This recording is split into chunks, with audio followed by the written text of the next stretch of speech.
right, welcome into another episode of Be the Exception podcast. We are here with Mark Shortt from ThiccBoi, owner of ThiccBoi. Yes, sir. Welcome. Thanks, man. Good, man. Good. How you been? Good. This is weird for me not having headphones.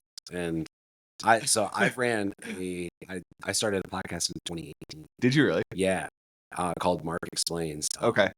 I'm a chemist by trade, scientist. And Oh, for real? before this. Yeah. And I recognized early on that it's easy for me to explain things. It comes naturally for me to explain complicated things Okay.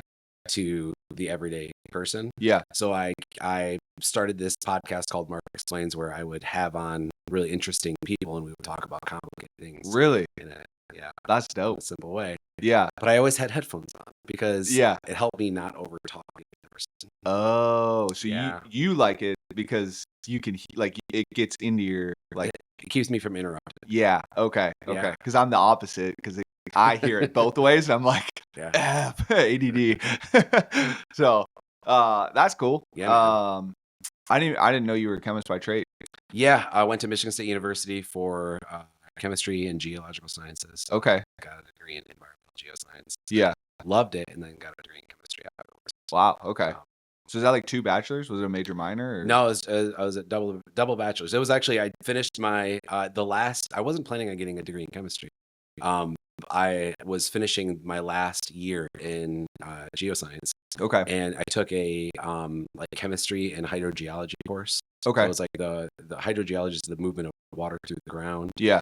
And we were learning all about chemicals and the chemistry within it. And I fell in love. Really? Like, had I found this earlier, I would have absolutely gone into chemistry first. Yeah. But I'm glad I got the geoscience background. I love the way this earth is made and all the things within it. Yeah. And so I went another year and just loaded the 2 semesters with courses and got a second degree in chemistry. It was a bit of a nightmare. That sounds because I already had all the prereqs done. I just had to take all of the primary courses, like the 400 courses. Yeah. So you were like doubled up on 400 courses. I took one course through in the summer between the two. I had to get some. It was like chemical communications, like how to speak publicly to people. It was like a dumb course. And then it was like the 2 courses were I think that fall I had like 21 credits or something. It was absurd. Wow. Yeah, that's a lot. I mean, like 12 credits is full time, so it's almost double. Yeah. Almost. It was absurd, but I loved it. I mean, and you had probably labs too on top of that, huh? Yeah. There was a lot of labs. I can't remember how many, but yeah. I mean, it's all a blur these days. Yeah, right. But I mean, I loved it. I ended up becoming like a TA in other classes, and because I found it helped me to teaching. It helped me learn this stuff. Well, that's like one of the things that they say about learning is like you can teach what you just learned. It like ingrains in your brain way more, right? Yeah. Well, I knew I was good at this early on when I went to community college first. I went to Lansing Community College before I went to Michigan State. Okay. And early on, it's funny I even say this. I remember it was like 161, 162 chemistry. It was like general chemistry. Yeah. I would read ahead. Okay. And then I would go in before the tests, which was like every Tuesday and Thursday, we'd have these quizzes. Okay. And I would teach groups of 10 or 15 of my classmates the stuff that was going to be on the quiz. And they would be asking me questions and I'd be looking it up really fast. And I'm like, I ended up acing those courses because in a sense I was teaching my peers the stuff that I had to know. Yeah. And I ended up, I mean, like, I guess explaining and teaching is always been in my blood. So it was like destiny that you were going to start this podcast, basically. Yeah, it's super fun. And then I started a TikTok a few years back. Yeah. And it gained a lot of traction really fast. And I abandoned it. It's still there, but I don't ever post anymore. Yeah. It almost became not good for my mental health. Because it was just like you're constantly doing it or something? Or? I found my entire life revolved around creating the next video. Yeah. And instead of the motivation behind the podcast was I wanted to have really interesting people on. I wanted to ask them the most interesting questions. Yeah. I want to find the most interesting people I can find and ask them the most interesting questions, because those questions can lead to more questions, and then we can talk about really cool stuff. Right. And I found the TikTok was more about it was more like self-centered. and it Okay. became about what can I do, what can I Yeah. explain, and Yeah. I quickly didn't like it, and I Yeah. was like, this isn't good for me at all. Okay. So I actually haven't posted in well over a year, maybe a year and a half. On the TikTok. Yeah. Yeah. Did it transform from like your chemistry stuff into ThiccBoi, or was it just like No. it was all just the chemistry stuff? Yeah. Okay. So I was like Mark.explains. I have it's the TikTok. It's still there. Okay. That's my Mark Explains as my podcast. Mark Explains the Universe is my podcast. That's dope. It's like a little cartoon figure of me. It's Okay. Yeah. And then I'm on Instagram as well. Okay. But I stopped posting. Yeah, and it was pretty much like on the onset when ThiccBoi came along. That was kind of the transition. Okay. I worked out of college. I worked as a chemical consultant. So I started a chemical consulting firm. Okay. And worked in chemical consulting for almost 5 years. Okay. Just grew that business and worked at it. Yeah. It was really fun at first. Okay. Because I loved chemistry. I loved the way things interacted with each other. Yeah. Just everything. It made sense to me. Yeah. But there came a point. Well, I mean, a lot of my clients were like pharmaceutical industry and manufacturing, and then it kind of went into like cannabis when cannabis became a thing in Michigan. Yeah. What was that like? It was 2018 when it became like decriminalized. Okay. And regulated. It Yeah. was, but it was that whole industry. They're all dumb. Like they have a ton of money. Yeah. Yeah. I mean, like just the dumbest people. I remember in 2012 when it became legal in Washington. Yeah. I had a buddy that was doing security for a shop that like just opened up, and he's like, dude, we're carrying trash bags full of cash down to Oregon because it's the only bank that'll take our money. Yeah. I'm like, what? Yeah, it's a cash only business because banks are afraid of dealing with money that is associated with a federally regulated substance. Right. So, and banks are federal. Yeah. Yep. The FDIC, right? And so you can't transact on a federally regulated substance. Right. And so that's why all marijuana joints are cash only. And they have ATMs inside. Yeah. So these people, they're so dumb. Yeah. Like just, and I mean that in the nicest way. You can be nice and dumb. Right. And it's these people that, in a sense, either come from money or these investors come in and they see like the dollar signs, and so they want to hire the people that know the industry, and the people that know the industry are these guys that had garage chemistry kits, or they distilled in their basement, you know? Okay, yeah. And I'm a chemist, and so my job was to go in and either set up their extraction or distillation kit, or if they wanted to isomerize into different just different chemicals. Like if you want to go from delta 9 to delta 8, you go through isomerization, which is a geometric isomer of different types of. If you're interested in this stuff, you would know what I'm talking about. But kind of, you can go to delta 6 and delta 10 and 11 and so forth if you just have the right, environmental. It's just like adding on like some sort of a molecule, right? Double bonds. It's the same molecule, and you have different hydrogen bonds and double bonds that you just have to kind of transform them. In different atmospheres. And got it. And so what these are is I basically went to I would go into these facilities and I would set up their systems, or I would go in and fix the systems. Or I would like if they're having issues, I would go in and repair the equipment, or I would help with formulations or synthesis. And it was really fun at first, but it quickly died off because it was the same thing over and over. You just got bored. The type of person I am, I need to be challenged. Yeah. Like, it needs, like, the thing that I'm doing needs to be difficult. Yeah. Otherwise, I get bored. Yeah. Yep. And all of the, like, is that normal? That's, just 2 beeps. It's the coffee pot. Yeah. Coffee's ready, bitches. I have to be challenged. Yeah. And there came a point, like, I was like 4 years in, and I was making more money than I knew. Yeah. Okay. And I mean, like, I don't know how much money I had. Yeah. I remember like there was a month I cleared almost $200K in a month doing what I was doing. Wow. And I was only working like 5 or 10 hours a week. That's crazy. I was taking these elaborate vacations. I went to like Bali for weeks and weeks. Really? I went to Singapore and Bali. I bought 11 cars. Damn. I didn't know, but that's what I thought you do. I'm not married. I have no kids. Yeah. That's what I thought you do. Yeah. And I found out really quickly, like, getting things was so fun. Yeah. Right. Having things is not. Got it. And that's where that dissonance came in. Like, I was on the beach, like week 3 in Bali, sitting on the beach, and I'm like, where's that the thing that Instagram portrays as the life that everyone aspires to have? Yeah. I'm sitting on the beach and I'm completely worthless on this planet. Yeah. I'm sucking air and giving nothing. Yeah. Yeah. And I was like, something has to change. So that was like a wake up call. Yeah. Well, I mean, it was bleeding up to that point. And that was more like the straw that broke the camel's back. That was the boiling point. Yeah. Yep. The water had been raising in temperature all the way to that point. Yeah. And I didn't know what it was. And all at once, the water boiled. Yeah. And I was like, this is not what happens. Yeah. In any capacity. Yeah. And I was like, oh, what's the thing? And so then I took a week while I was there, and I got out a journal. I started like, what are the things that make me feel happy, make me feel fulfilled? Yeah. And I just wrote for a whole week. I mean, I was still there. Might as well take the time.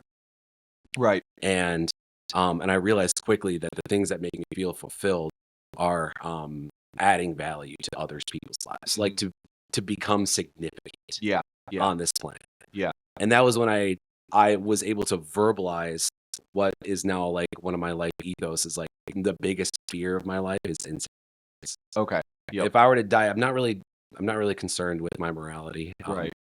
I don't really fear death. Yeah. I fear insignificance. Yeah. Okay. And that was the point. And so at that point, I came back to the US. I sold all but 2 of my cars. I sold the business and I sat. This is like 2022. Yeah. And I was just like, I don't want to do anything.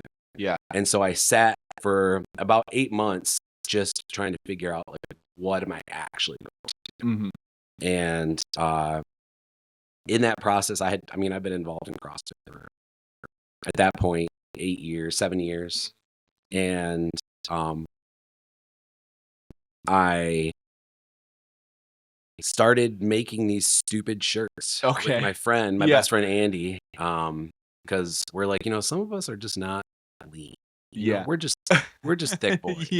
Yeah. Okay. And so we literally made these stupid shirts that said like ThiccBoi summer or whatever. Okay. Because that was like right around the time of like Hot Girl Summer, right? Kind of, yeah. Yeah. Yeah, it was. Yeah. It was 100% around that time. And it was literally a joke. Yeah. I had no intention of starting any type of brand.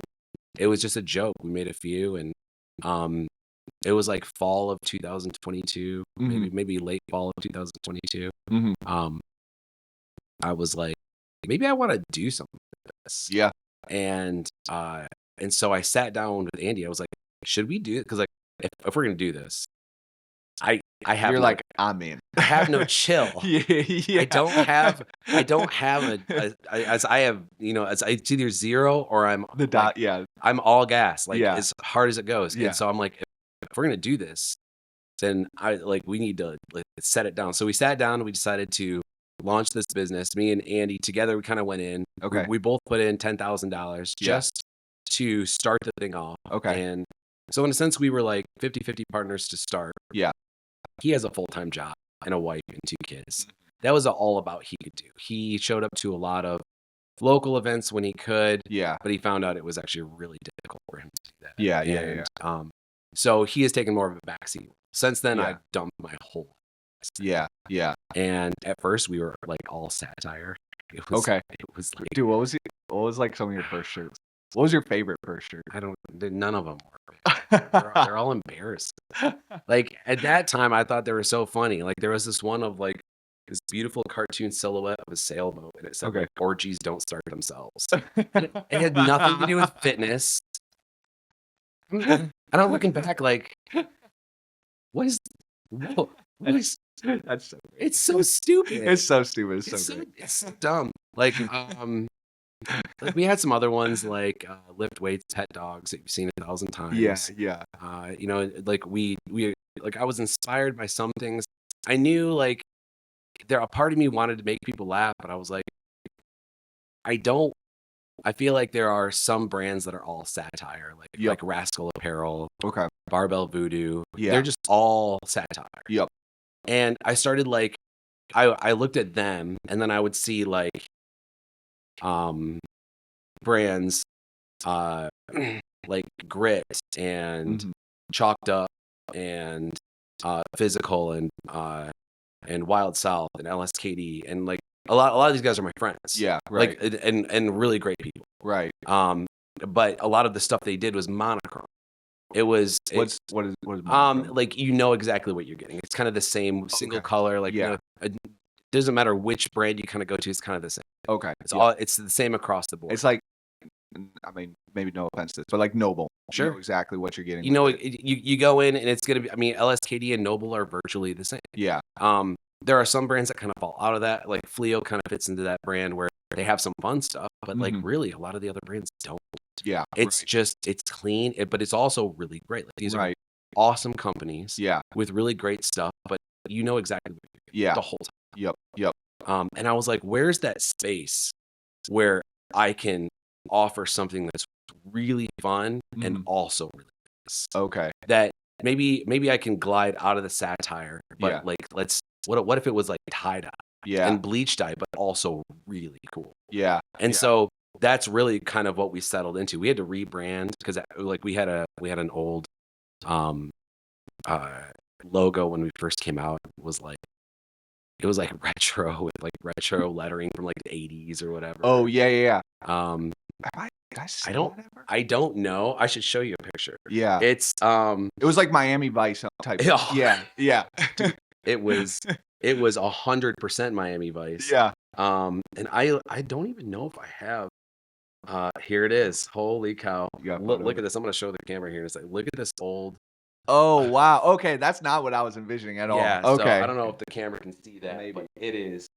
It's like this old timey dude lifting weights. It's but like that's more like almost like hippie kind of.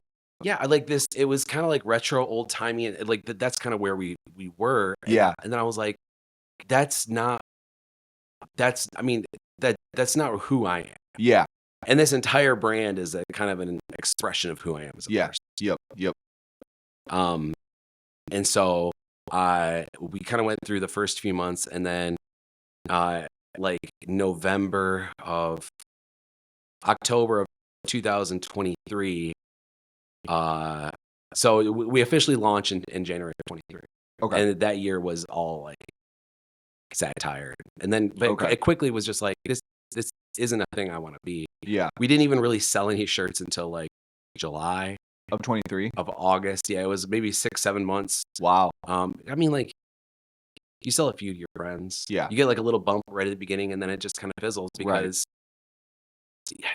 how does anyone else know you exist? Yeah. That's the hardest part of a business is convincing other people to give you their money for the thing you have. Right. But if they don't know you exist, how do you do that? And then once they know you exist, what's the thing that you're giving them? Like that single transaction is probably the hardest obstacle that any business has to overcome is convincing other people to give you the money for either the service or good you have. Right. And it's like within that statement, there's so many barriers and obstacles. Yeah. It's just like the knowledge that you exist and then the knowledge of the thing that you have. Right. And then do they need that thing? Right. And like all of those barriers you have to convince them. Right. And so we didn't sell any for like 6 or 7 months. Yeah. Were you guys putting out continuous product at that time too? Kind of.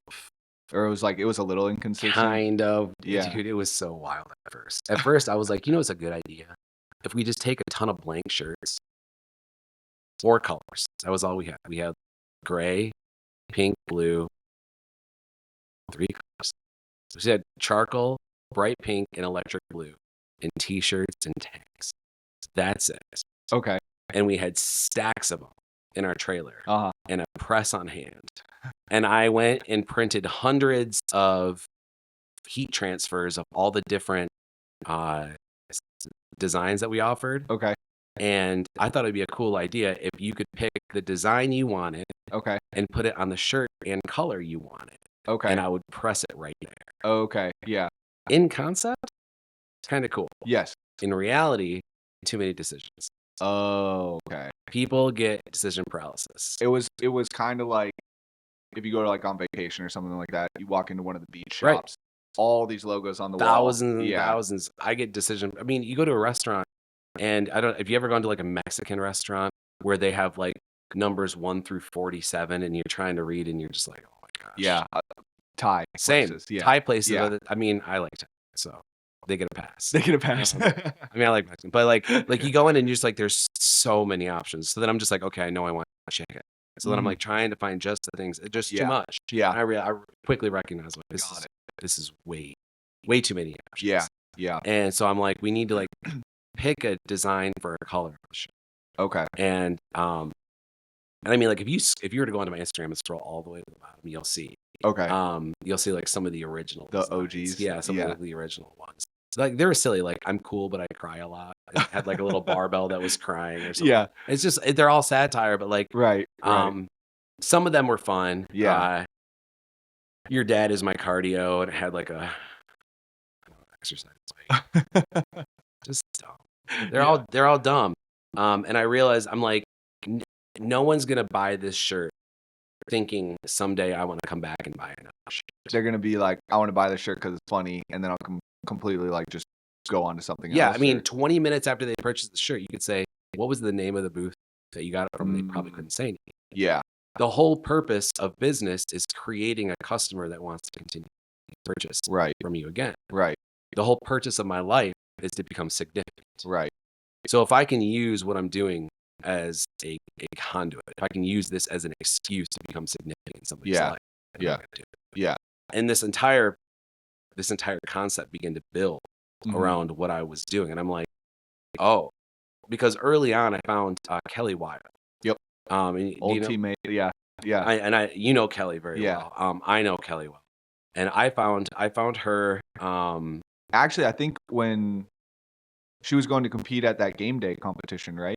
It was a Midwest Championship. Yes, in October of 23. October of 23. Yeah. Yep. So that she was going, and she actually won the little giveaway we had or something like that. Okay. And I had been following her on Instagram for like 5 years since she was out in Cal Strength. So I knew who she was. Right. I knew she was a former games athlete. And it was super cool to kind of see it all come together. She was like, I'm going to go do this competition. So then I jumped on a call and I was like, hey, you won the thing. Let me send you some stuff. It was super cool. And right at that point, we were transitioning. We were rebranding from the old to the new. And it was like that competition in late 23 was when we were launching our new website. Yeah. We were launching everything. And we kind of did it quietly. It wasn't like, hey, brand new anything. We just kind of switched. And that was when she kind of came on, and she's like, I'm going to Africa, and I want to be able to provide physical therapy help to a lot of these Africans, and I was like, what you're doing is amazing. Yeah. I was like, I want to help. Yeah, 100%, because I've done humanitarian work many times in my life. I've never felt more fulfilled. Yeah. And so I'm like, now I'm in a position where I have this thing that can generate money, and I'm like, I can take the money and I can become significant. And it's because like, I don't want to be significant because I'm significant. I want to be significant to show that.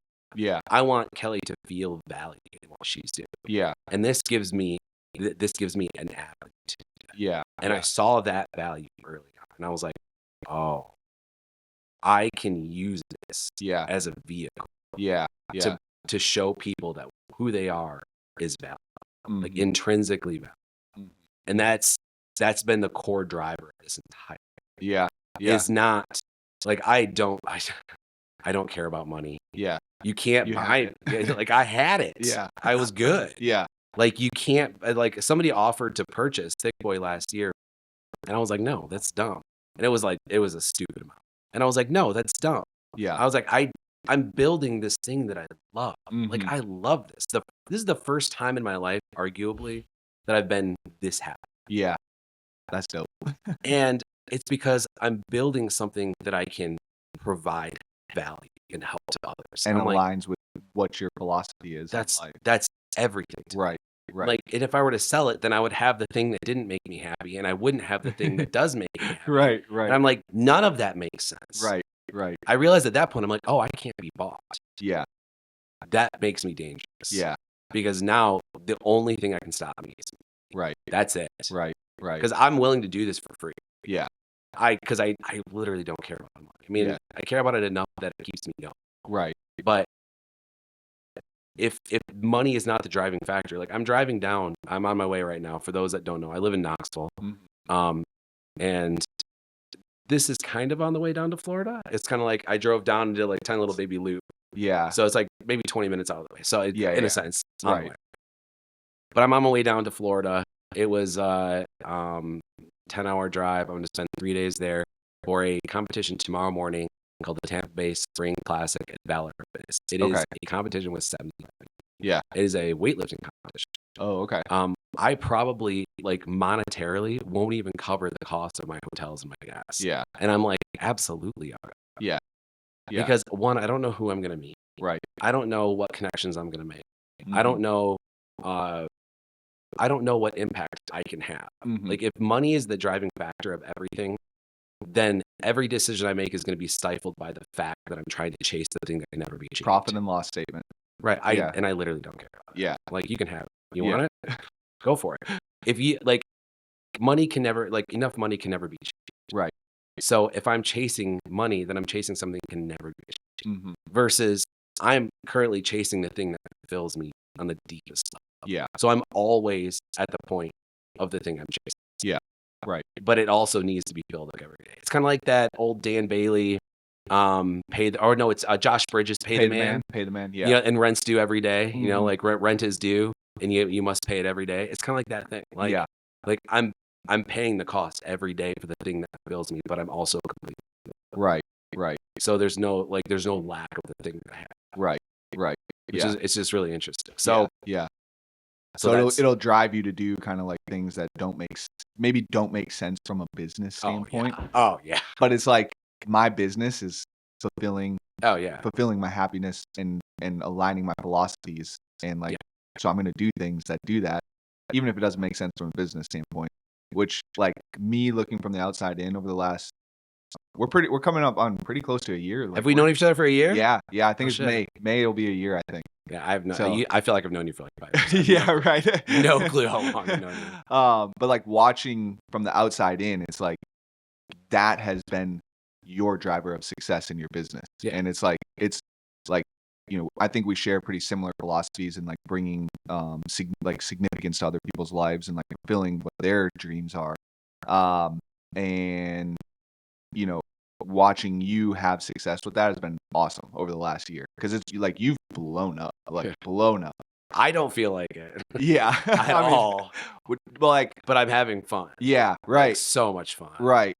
And I like whenever we got on that first call, I think you did the semifinal shirts, right, for a fundraiser for the team.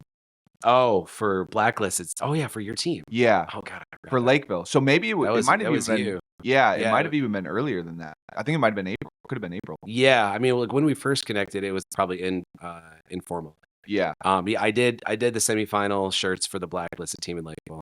Those are super cool. I think I saw them. Dope shirts. I think people still wear them. Yeah. Like the pink. Yeah, Griffin. Blacklisted. Yeah, Griffin wore one. For one of the for our last open announcement, actually. Or two open announcements. Yeah, he did. Yeah, I saw it pop up. I still wear those like weekly. So they're super sharp. Yeah, they were. Yeah. And so like I did kind of notice like Kelly was getting sponsored by you for the Midwest Championships because I'd gone back to school back in Minnesota and like kind of reconnected with some of those people. I saw you were sponsoring her. I'm like, oh, that's interesting. This is kind of new company like ThiccBoi. That's a fun name. Like yeah. And then you got connected with Courtney going to Monster Games. Is that how I have it? Yeah. I don't remember. That's my like autistic superpowers. I remember shit. But like you got connected with Courtney, and then Courtney helped get us in contact, and you kind of did the shirts for the semifinal team. Yeah. And so it was like boom, boom, boom, boom, boom, and like I saw the passion and like the drive for all of that over the course of 6 months. I'm like, this guy's legit. He's awesome. And so thank you. It's been an interesting journey. For sure. The things that I have learned about myself along this path, I've never been more lonely in my life than now. Yeah. Yeah. Hands down. Yeah. And I've never been more fulfilled. Yeah. In my life. So how do you combat those two things then? Because like one of the Maslow's hierarchy of needs is like companionship, right? So like how do you like combat those two things? Like do you think on the hierarchy of needs, that's pretty hard. Yeah. The lowest I take care of. Okay. I don't combat them. Okay. I allow those things to exist in their full form. Okay. And I just operate through and in. Okay. I know when I was out in Tucson in December, I was at the USA weightlifting American Open Finals, AO Finals, and it was a super fun. Loved it. Yeah. We're now partnered with USA Weightlifting. Awesome. Congrats. Thanks. I honestly never thought I would be a part of USA Weightlifting. It just happened. Like the people are so weird. Yeah. And they're like my kind of weird. Yeah. Okay. They dress weird. They love the tie dye. I'm like, oh, you freaks, come eat this up. Like I'm one of you. Right. And I love everything about that community. Yeah. So it's like Pedro and Mike and everyone that runs it. Matt's the CEO. I got to meet him over the weekend. At the Arnold. Really good. And I was down there, and when the event was over, I had a few days before going up to Tempe for, I believe it was the Legends Championship. Yeah. So it was like the week before. I paired those two events together. Oh yeah, I remember. But I mean, from Tucson to Tempe is only like an hour drive, maybe a little more. And I had like days to kill, and so I'm like, I'm gonna go on some hikes. Yeah. In the desert in December. It can be a little chilly, but it was. I found this. It was like 7 Falls in Tucson. I believe that's the name of the hike, and it was a pretty hardy hike. I think it was like maybe 8 or 9 mile. Out and back. Okay. And so I packed my Camelback, and I just started hiking, and there was no one on this trip. Really? The trail was kind of hard to find, and this guy just pops out of nowhere. Really? And I can't remember his name. But I want to say he was in his 60s, and we ended up just talking, and he ended up just being my trail mate, and we just hiked all the way out there. Oh wow! Really cool guy. Just I asked him about his life. He had grown up in Mexico and came to Tucson, and we just got talking about everything, and we got to this point, and like the end of the trail ends at these. It's where the waterfall would be. With pools, except for dry season, there's no water. So it was just kind of like these dead pools, and so we get out there. And he gets to the point, and he like starts taking off his pack and like unpacking all this stuff. And I kind of stand there for a second, and I'm like, all right, we'll see you later. And he's like, are you not going to stop? Are you not going to like enjoy this scene? And I was like, no, because I was like, no, and I was like, I'm just going to start heading back. And it made me think for a second, like the purpose of the hike was to hike. It's not the destination. Like like when I'm hiking a mountain, I mean, and I do this a lot. I love hiking. I know we have a destination, but the purpose of the climb is to get stronger. Yeah. The purpose of this journey that I'm on is becoming. That's my goal. Like, who am I going to become in this process of growing this business? Like, who am I going to become? That's the whole goal. Like I'm not gonna stop at a point and take off my pack and look around. I mean, and if people want to do that, do it. Right. Enjoy the view. Right. I won't. Yeah. I have this incredibly focused vision that if I stop, then I'll stop. Yeah. And I don't know if you've ever tried to start hiking after you've stopped before. Oh yeah, multiple times. It's so hard. It's not the funnest. Like, especially like when you're like 4 hours in, and you're feeling good, and you're like, I'm a little tired, I'm gonna sit. You sit on a rock, and you get out your little protein. Yeah. And you sit there for about 6 minutes, and you're like, all right, time to get up, and you stand up, and you realize your body's starting to go into that parasympathetic state. Yep. And it's so hard. Yeah. To get going, because when you're going, you go, and when you stop, you stop. Yep. And that's the whole concept of me doing this is not the place I'm going to. It's the becoming. Mm-hmm. Who am I becoming in the process? Yeah. Yep. And a lot of that becoming, circling back to the question you asked, is knowing I'm gonna leave and sacrifice a lot of the people behind. Mm-hmm. Mm-hmm. Like when you dive deep, there's a lot of people left at the surface level. There's a lot of people in the shallow. Mm-hmm. You find yourself alone. Mm-hmm. The further you go, the deeper you go. You find yourself buried. Yep. And there's very few that can relate. Yeah. Yep. But I'm okay with that. Yeah. Yeah. Because you know that this is part of the process of becoming who you're supposed to become in this journey. Yep. Yeah. Yeah. You have to embrace. You have to embrace. I mean, if the journey is easy, it's probably not yours. And everyone would do it. If the journey is easy, somebody probably already had it. Yeah. Yeah. And so that's okay. If you're on a path that's easy, that's okay. I mean, this is not right. How hard, like specifically the past month has been incredible. And I mean, like the amount of times I've in the past month, I mean, probably once a day, I'm like, I don't fucking yeah. I don't. Right. But I'm going to. Yeah. Because I'm just gonna, I mean, you gotta keep hacking that path. Like this is so hard. Yeah. There's a billion paths to the top of the mountain. I'm on mine. Yeah. And if I was on yours, it would be a little easier. Yeah. Because you're hacking that path and you're figuring it out. Right. I just have to put my head down and just kind of step where you stepped. Yeah. But the path I'm on, like I have to clear. Yeah. Yeah. And because I'm clearing it, there's also that means probably not very many people. Right. Right. And it becomes alone and hard, and many times you don't see the progress that you're in.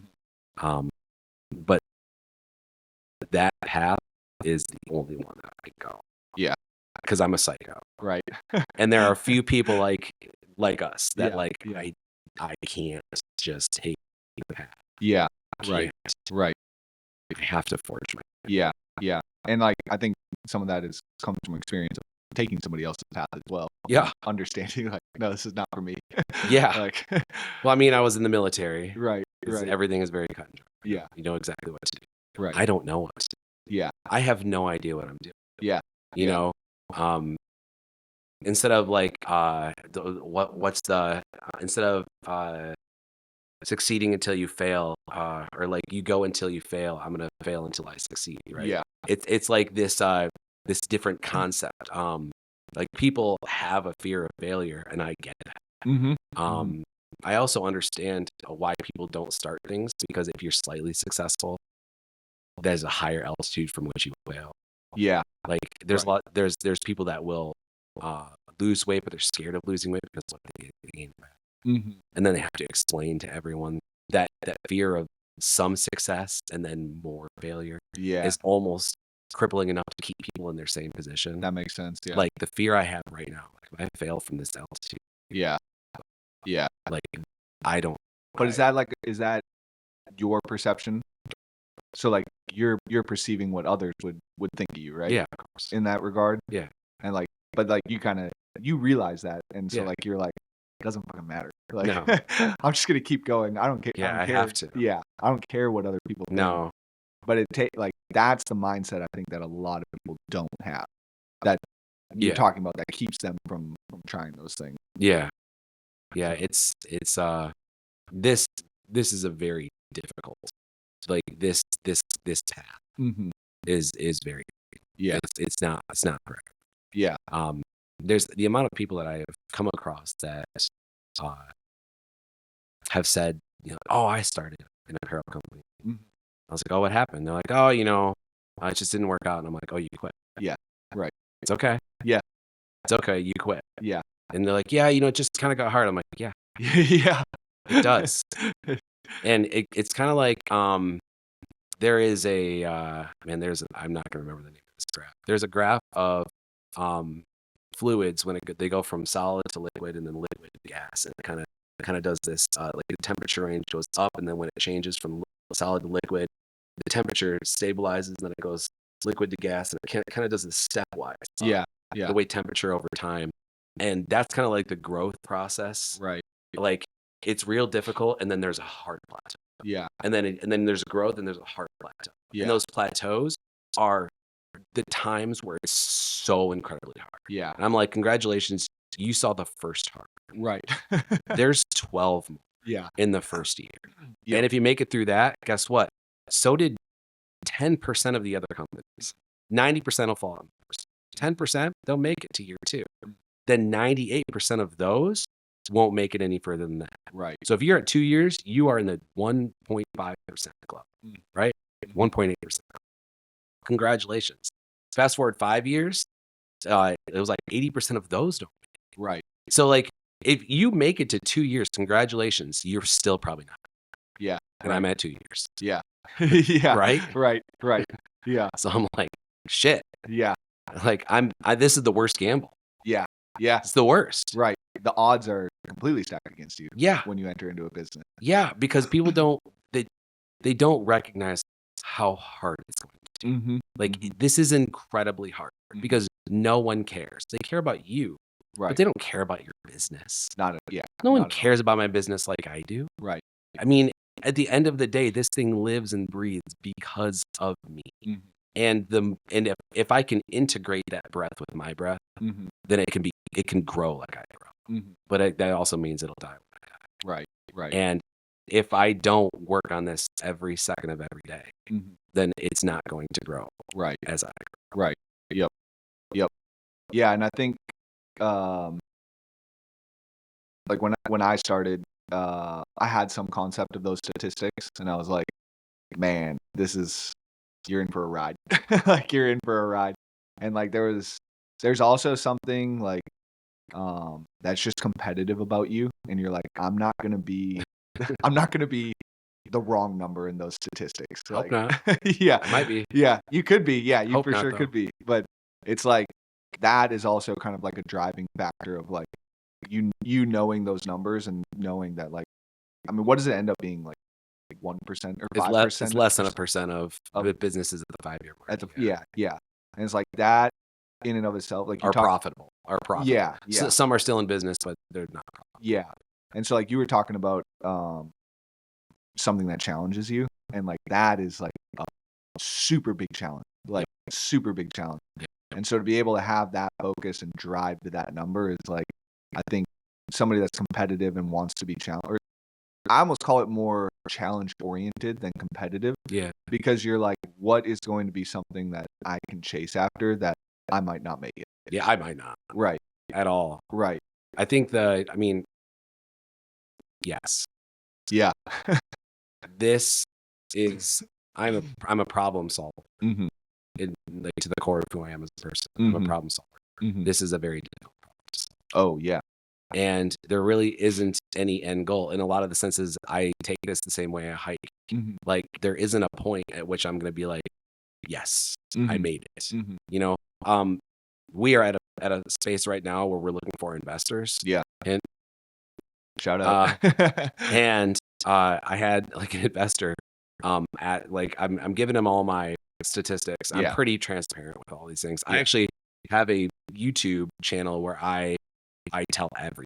I tell all the how much money we make, how much money we spend, the back end, what it's like setting up, tearing down. Yeah. It's kind of like the ThiccBoi diaries. Yeah. And those videos are fun.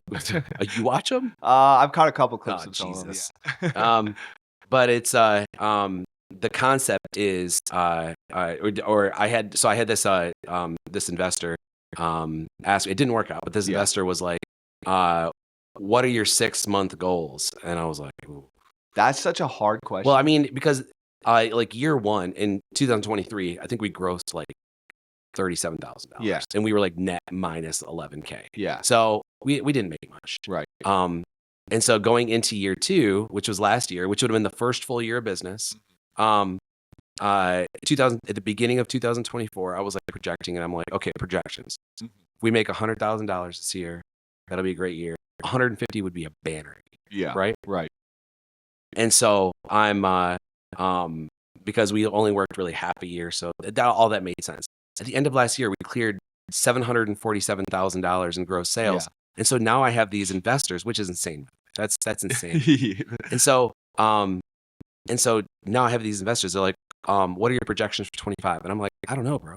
Yeah. 50 million? Like if I keep right. that, what I have no idea. Yeah. So I had to plug it into AI, by the way. I plugged it into like 5 different AI sources. Yeah. But they're like, what are your 6-month goals? What are your 3 years goals? Uh-huh. And I'm like, for what? For numbers? For business? Right. Like, well, what are you asking? And they're like, yeah, on the business side of things. And I'm like, I want to be significant. Mm-hmm. That's my goal. My goal is becoming the person I know I'm supposed to be. Mm-hmm. That's my goal.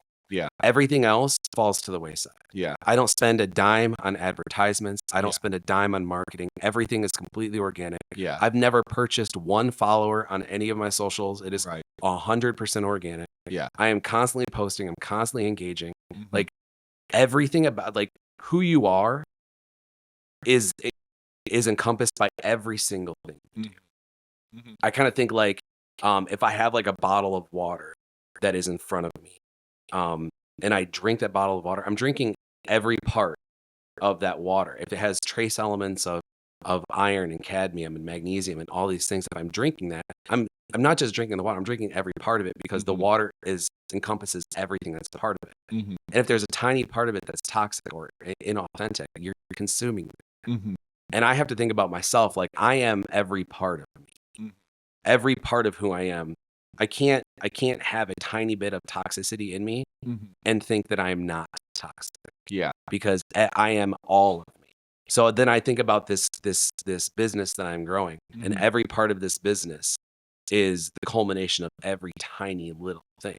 So if I purchase followers, which is okay, it's okay if you do that, it's inauthentic to me. Yeah. And if any part of this is inauthentic, then the whole thing is inauthentic. Yeah.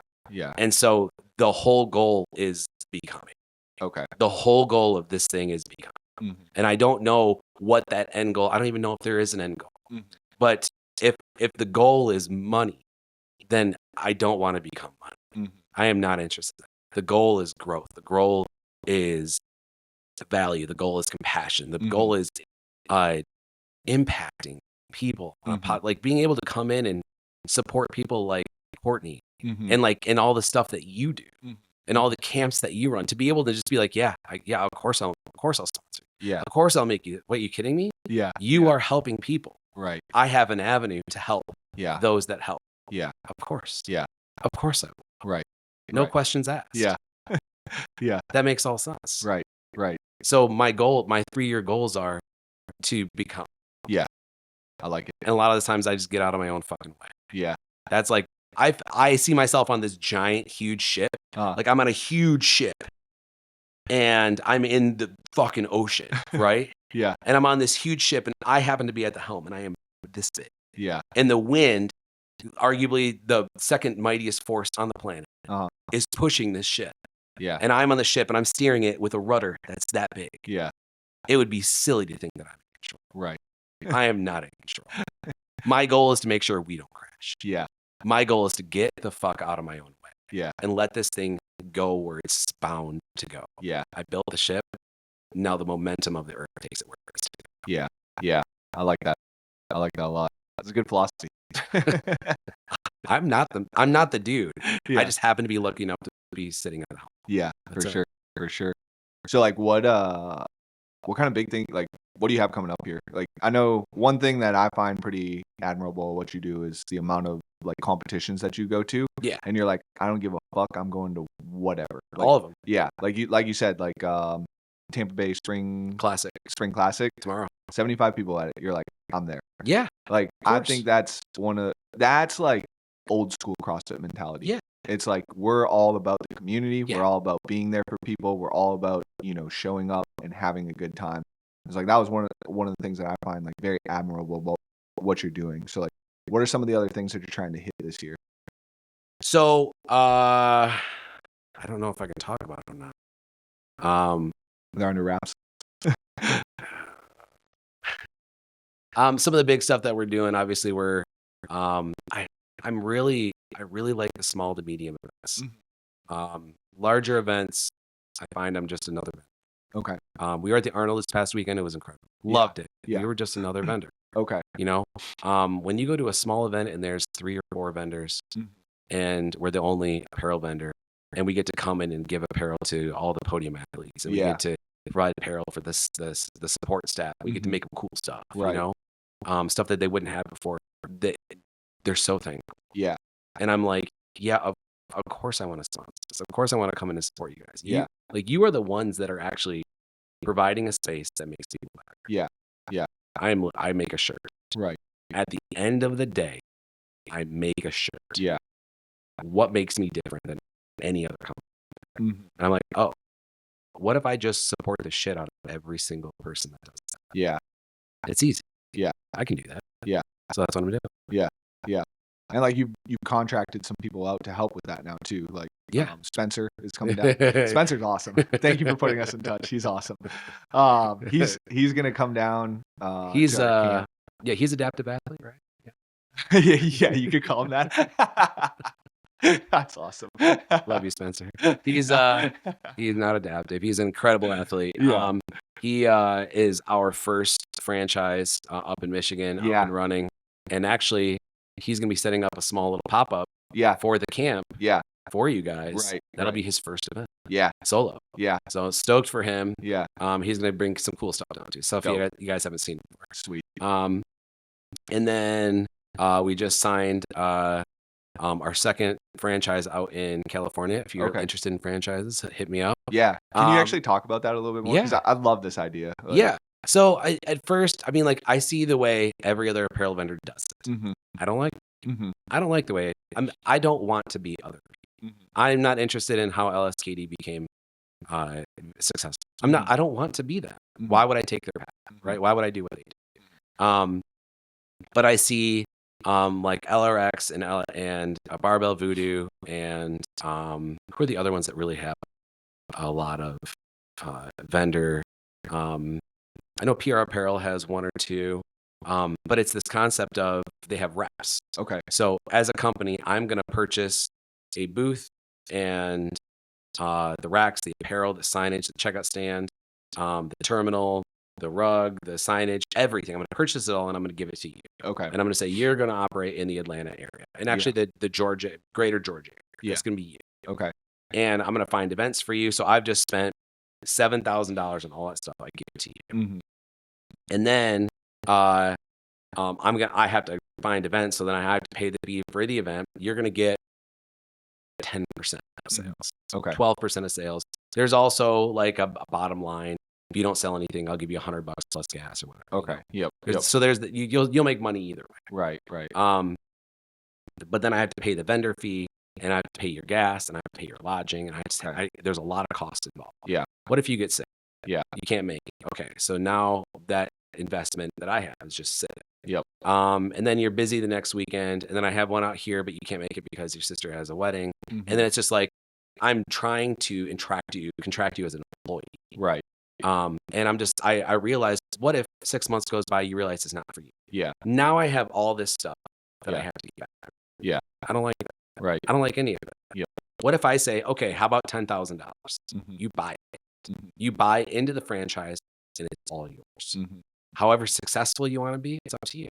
If you don't want to do anything, that's okay. It's up to you. Now you have skin in the game. And I say, if you work hard, like at a small event, like this weekend, 70, this one's different. For a small event, like a small CrossFit event, between 50 and 100 people, a single day, set up at 8, tear down by 4, you can make between $2,500 and $3,500 grossing. I've done more, I've done a little less, but that's in that range, like $3,000, easy. Yeah. Which means in 4 events, you can have your investment paid off. Right. You keep 88%, I keep 12%. So you flip the numbers. Yep. I keep 12% of gross sales. You get all your apparel directly from me, the manufacturer, and I give it to you at manufacturing cost. So I'm not making any money off it. It's all restocked automatically. And now you have skin in the game. And if you don't want to do it, I don't care. Yeah. Because I'm not worried about this huge investment that I have. Right. And then like if you don't want to do it, I don't have to worry about getting it back. It's yours. Yeah. And if you want to sell it, I'll help facilitate a sale to somebody else. Yeah. But I'm just going to. Right. I don't want to have to worry. Yeah. I have other things that I'm going to worry about. Yep. So now all of a sudden you're a part of the team and a part of the structure. Yeah. You have skin in the game, and now you can actually make I mean, one event in a month, you can clear three grand into your pocket. Right. That's so easy. Yeah. You go and you set up at 7 in the morning. You sit there until 3 in the afternoon. You tear down your home. Yeah. Once a month. Yeah. And you could also turn this into a semi full-time job. Right. You could make that every week, just working 1 day a week. Right. So there's just so everybody knows, thousands of events. There's thousands. Which I'm also coming out with an app for the events. Perfect. To be seen. This is the first public display because it's actually almost done. Okay. Yeah. It's a single point where every event in the world is at. Okay. You can scroll. It's going to work like Instagram. You can nice. feed through. You can select a region or a sport. Okay. You can click MMA or CrossFit or Strongman in a region, and it'll populate, and you scroll through like Instagram. And awesome. Click. It has all the information on the inside. Yeah. A single point. The most integrative, comprehensive competition network. It's called Comp World. It's coming. Hell yeah. It's coming. I love that. Super soon. Yeah. I've been developing for 2 years. Okay. But I actually developed it for me. Right. Because I was annoyed. Couldn't find the competitions. Yeah. So I'm just like, well, I'm going to make it for everybody. Yeah. And if you have a competition, you can promote. Yeah. And it just pushes it out to everybody in the area. Sweet. Get out of here. It's a home run. Yeah. It's a home run. So to be continued. But what were you even talking about? Things that are coming out. Franchising. Yeah. So it just made more sense to build my team with people that wanted to be in the team. Right. Now I understand like $10,000 for a franchise is not right. I mean, you look at the cost of franchising other companies, it's hundreds of thousands of dollars. So $10,000 is nothing. Right. There's also no additional franchise fees. Like there's no annual. Yeah. It's 12% to me for the remainder of the agreement. Yeah. And it's not even contractual. We don't sign it. It's just there's an agreement in place. If you're operating, we both fall under the agreement. Yeah. At will, you can cut out anytime. Yeah. So like you should want to do this. Nobody should be in something that they don't want. Right. This isn't a marriage. Right. This is something that's just like, hey, we both want to do it. Let's do it. And while we're doing it, it falls under this. And if not, I'm going your own way. Yeah. That's it. Yeah. It's super easy. Yeah.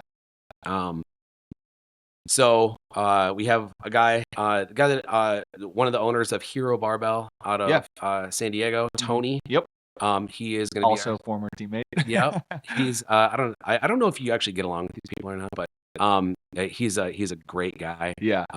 And he's going to be starting the second franchise. Okay. Out in California. Awesome. So we'll finally have California representation. Yeah. Which we've been needing. Yeah. I mean, NorCal Classic reached out and they're like, hey, do you want to come out? We've seen your stuff. We think it'd be great to have you here. And I was like, mapped Knoxville. I think it's at Sacramento. Is that where it's at? It's a big, I don't even know. It's Bay Area, I think. It's Bay Area.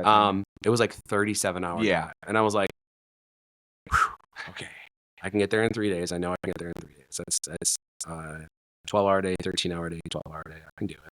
But that means, okay, so I have 3 nights in a hotel there, 3 nights in a hotel back, 4 nights in a hotel there. So I'm at 10 nights in a hotel, which is like $1,600. It's probably plus food and $2K. And they were like, I think they're like, yeah, well, 10 by 20 is $5K. And I'm like, I can't. Yeah. It's too much. Right. I mean, $7K in for an event. That's just, it's out of my, can we make it? Yeah, for sure. Yeah. I'd make $7K. Yeah. But it's more than that. Right. Right. For me, I love the small local, like we were at Dawson CrossFit in Dawsonville, not too far from here. Yeah. It was like 20, 30 minutes. Yeah. A couple months ago, right? Yeah. It was the, Battle in the Mountain. Okay. And I literally drove down, set up, tore down, and I was home that evening. Yeah. I love that. Right. I love that. Yeah. Like, and I think I cleared $3,500 in a day. Yeah. And I'm like, why would I drive all the way out there just to hope that I sell enough units to cover $7,000? I probably would make $3,500. I was like, and I would be gone for 14 days. And I'm not saying it's not worth it. I'm saying I need better representation. Right. Right. I'm not chasing these big events. Right. I'm not interested in Wadapalooza. I did it once, never again. Yeah. It was a horrible experience. Yeah. I did TFX this year. Okay. That was super fun. Yeah. I really enjoyed that. Yeah. Probably won't go back. Yeah. The weather is so volatile. And it's so volatile there. And you guys had a bunch of wind this year. We- that was the one that the tent blew over at, right? No. Okay. That was tactical games. Tactical games. Okay, So okay. no, we got lucky. Okay. We missed the rain by a day. Oh, one day. wow. No joke. Wow. One day.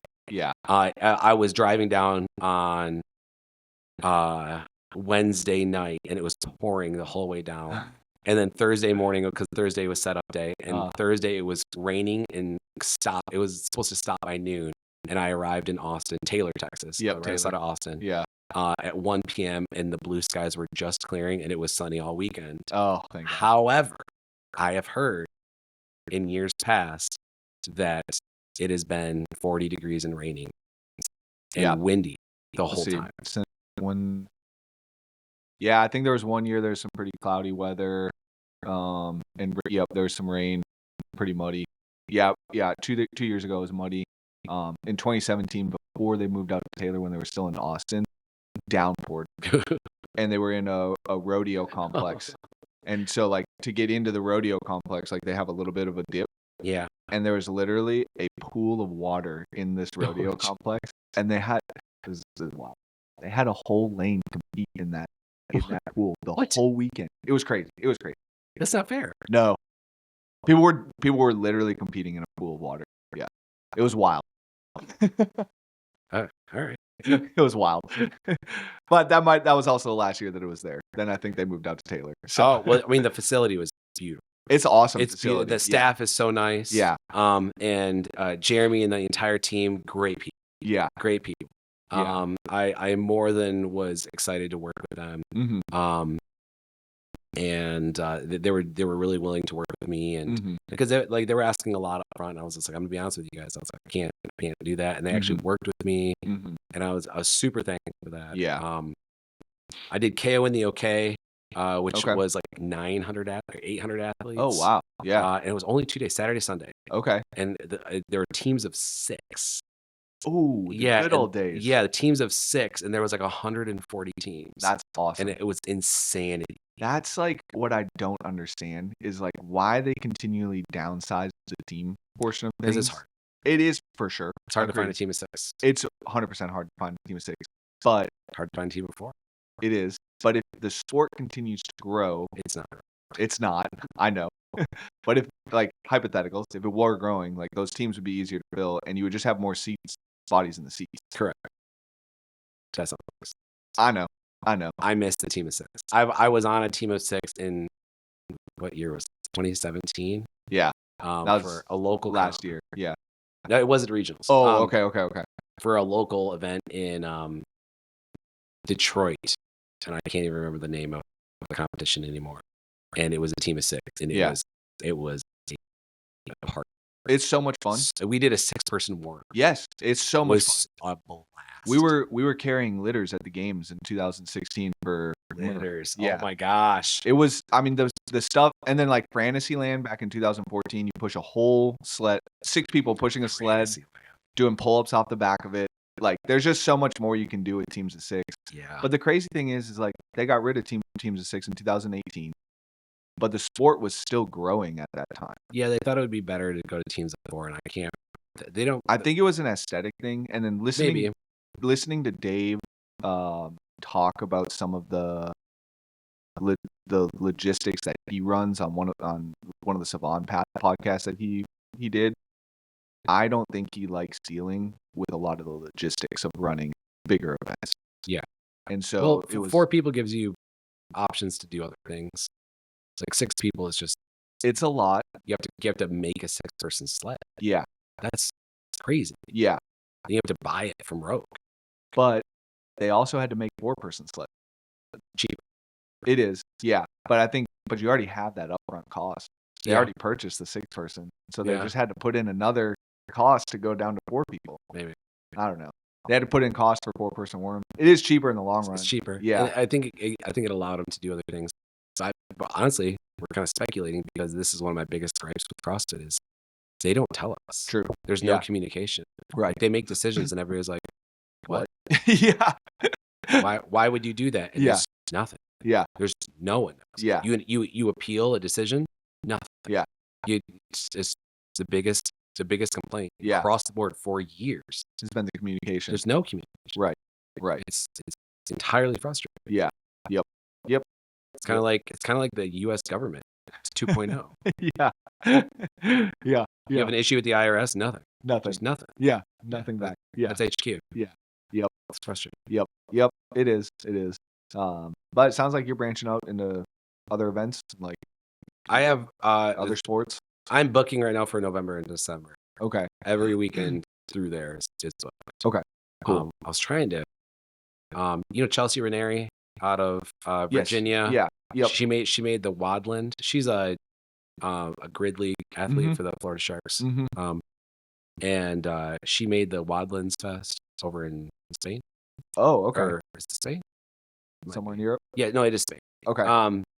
And she was like, "You want to come?" I was like, because she's one of my athletes that I help support, and I was like, I want to. Yeah. I would have had to miss 2 weekends in a row that were all. Oh, and I was just like, I can't do it. Yeah. I can't because I'm going there. One, I've never been to Spain. Yeah. I've been all over this planet. I've been everywhere, but I've never been to Europe. Okay. And so I'm like, this is my chance. But if I go, I'm gonna want to go to Switzerland and Austria. Yeah. I'm gonna want to go to these really unique places. And spend 2 weeks. Yeah. Not right now. Yeah. So, stay focused. Keep the drive going. Yeah. I mean, we are everywhere. I'm trying to think of the more prominent. Obviously, we'll be at Monster Games. That's going to be a blast. We're going to be at the Magic City Games in Birmingham. We're going to be. We finally are going to be at a competition together. Have we never been there? Never. I don't know. I traveled. I have to be selective on the competitions that I travel to. That's fair. But yeah, we'll be at Magic City. Magic City. We're going to be at Metcon Rush, the Vertuvian Games. I mean, I tried that medium size event. I mean, Monster Games is big. Yeah. We're gonna be HOA in the fall. Okay. That's in the Midwest, right? Yeah, it's like Springfield. Okay. Yeah. Missouri. Yes. Right. But there's also Fight for the Fittest the same weekend of HOA in October. Okay. And that's like up in New York. We'll be yes. Okay. We're everywhere. Yeah. Yeah. Where you gotta be. Right. And now that I have franchises popping up, so if you're in Florida, I would like a Florida franchise, Texas, Colorado, Minneapolis, something Northeast. Okay. Like Virginia, Maryland. Yeah. That Pennsylvania, that area would be cool.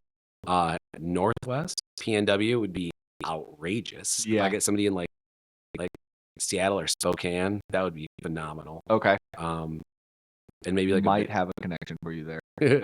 And then Vegas would be a good, and then Phoenix. Okay. So kind of like you got to think like it's a greater, like the state great, like so greater Michigan.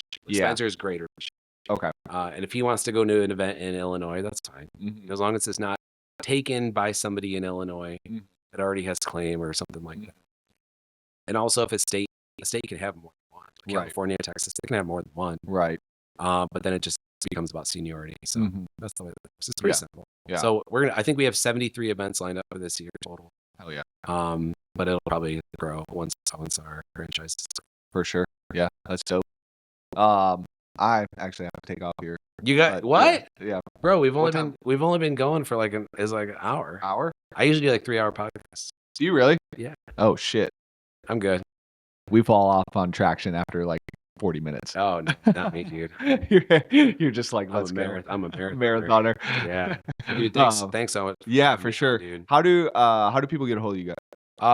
Instagram is the best way. ThiccBoi.fit. Okay. It's spelled like the 2 C's, ThiccBoi. Okay. Fit. That's our website. That's everything. Okay. ThiccBoi.fit. Cool. Yeah. So franchises, events, who else? Investors. Yo, if you want to invest, we have opportunities that I can't speak of publicly yet. Yep. Coming. But I need an investor. Yeah. Okay. ASAP. All right. That's a big one. Yes. Let's get it out there. Thanks for listening, guys. Invest in this. Yep. Give Mark a follow. Watch his journey on his YouTube channel. It's quite fun. I appreciate you, dude. Yeah, for sure. And please like and subscribe to ours. We'll catch you guys next time.